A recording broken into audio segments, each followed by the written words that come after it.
तुकाराम कोहळे. नमस्कार शेतकरी बंधूंनो, मी Dinesh नंदेसर, Milford agree lab या कंपनीतर्फे आज आपण डवकी या गावामध्ये तिलकचंदजी भाऊ कोहळे यांच्या शेतावरती आपण प्रत्यक्षात मक्याच्या पाहणीकरता आपण आलेलो आहोत. तर भाऊनी आपल्या मिलफोर्ड एग्री लॅब या कंपनीचं ब्रँड प्रोडक्ट बाहुबली मायक्रोन्यूटनच्या इथं वापर केलेला आहे. तर प्रत्यक्षात आपण त्यांच्याकडून जाणून घेऊया की या किटच्या वापरामुळे त्यांच्या मक्का या पिकावरती त्यांना काय विशेष फरक जाणवला.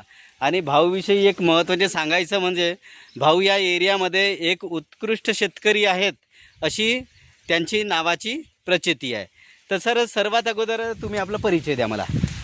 मी तर तिलकचंद तुकाराम कोहळे, मुक्काम पोस्ट डवकी, तालुका काय आहे सर आपला? तालुका देवरी, जिल्हा गोंदिया. सर, लागवड कधी झाली आहे आपली? लागवड म्हणजे हे 5 डिसेंबर 4 ते 5 डिसेंबर मध्ये झाली.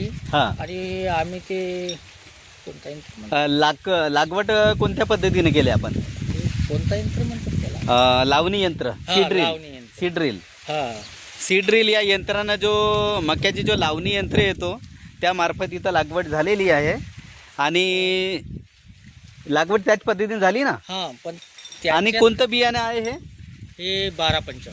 1255 नावाची व्हेरायटी आहे मित्र. कोणत्या कंपनीची आहे ही? अमेरिकन का काहीतरी असं का? 1255 नावाची व्हेरायटी आहे मित्र. टेम खूप जबरदस्त आहे. आणि मक्याच्या बाबतीमध्ये जेवढी जबरदस्त राहील तर त्याच्या मक्याचा जो भुट्टा बनतो तो पण जबरदस्त पद्धतीनं येत असतो.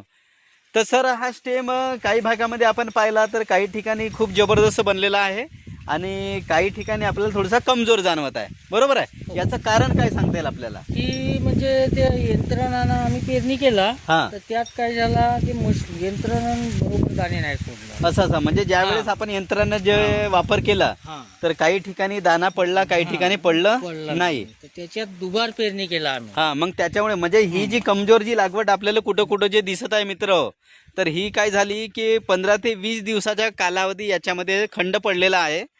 जो स्टार्टिंगला जो झाड निघालेला आहे त्याची स्टेम आपल्याला मस्त व्यवस्थित दिसत आहे. आणि जी मागची जी कमजोर काडी आपल्याला लक्षात येत आहे तर ती काडी आपली दुबार पेरणीची आहे. तर सर, मला हे सांगा की आपलं बाहुबली हे जे किट आहे किती दिवसाच्या मक्का झाल्याच्या नंतर आपण टाकले? मी तर पहिल्याच खेप मध्ये जेव्हा बियाणे सोडलं तेव्हा. म्हणजे बियाणामध्येच. हां. म्हणजे मित्र, आता इथं पाहू शकतो की कोहळेजी यांच्या म्हणण्यानुसार की ज्या वेळेला सीड्रिलच्या मार्फतच जेव्हा आपण बियाणं देतो त्या बियाण्याच्या यंत्रामध्येच त्यांनी बाहुबली या खताचा वापर इथं केलेला आहे. सर, बाहुबली सोबत अजून काय टाकले आपण त्याच्यामध्ये? त्याच्यात फक्त पोटॅश. फक्त पोटॅश होतं.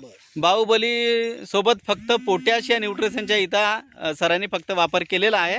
तर आज घडीला आपण पाहू शकतो मित्र की एकदम छान असा जबरदस्त असा रिझल्ट बाहुबली किटच्या या भागावरती आपल्याला दिसत आहे. आणि सरांविषयी एक सांगायला गेलं तर यांनी आता मी जशी यांना माहिती विचारली की कुठल्याही प्रकारच्या युरिया खत त्यांनी इथं वापरलेला नाही. सर, काय सांगाल?